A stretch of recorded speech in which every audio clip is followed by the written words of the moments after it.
உங்களை பார்க்க இவ்வளவு தூரம் வந்திருக்க நான் புது அறிவிப்புகளை அறிவிக்காம நான் போக முடியுமா? இங்கிருந்து நேரு என்ன விட்டுருவாரா? ஆகவே நெல்லை சீமைக்கான முதல் அறிவிப்பு திருநெல்வேலி மாவட்டத்தோட எதிர்கால தொழில் வளர்ச்சியை கருத்திலே கொண்டு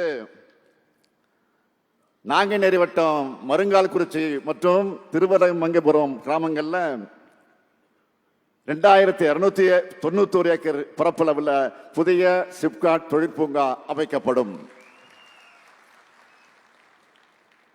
அது மட்டுமல்ல, மூளைக்கரைப்பட்டை பகுதியில் இருக்கக்கூடிய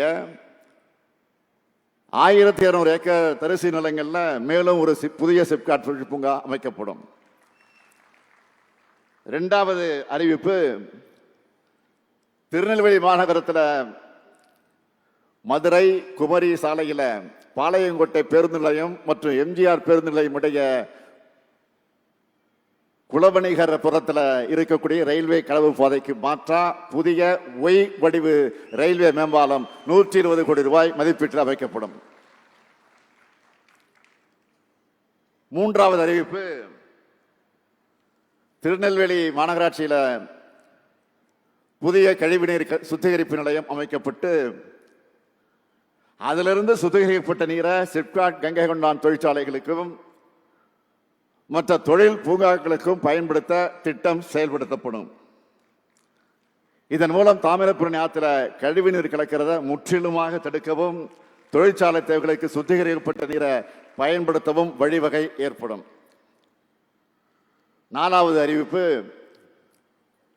பாளையங்கோட்டை அம்பாசமுத்திரம் சாலை மேலப்பாளையம் பகுதியில் 9 கோடி ரூபாய் மதிப்பீட்டில் நெடுஞ்சாலைத்துறை மூலம் 4 வழிச்சாலையா விரிவாக்கம் செய்யப்படும்.